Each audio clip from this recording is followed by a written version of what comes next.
dhe goditja me stol në kokë ndaj futbollistit shqiptar, Bekim Balaj nuk e hoqi atij flamurin nga dora. Balaj rrëfen të gjithë rrjedhën e ngjarjes së djeshme, duke filluar nga atmosfera e fillimit të ndeshjes. Normalisht presioni ishte enorm, që në momentin që hym në stadium, si thosh, thirrjet ishin pafund, vetëm vdekje shqiptarë gjithkohon.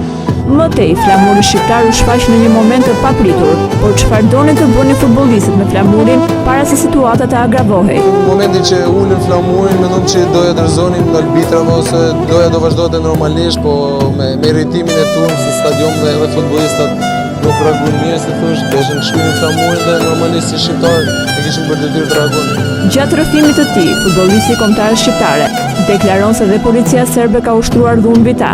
Në momentin e hyrjes në tunel ka pas, si thosh,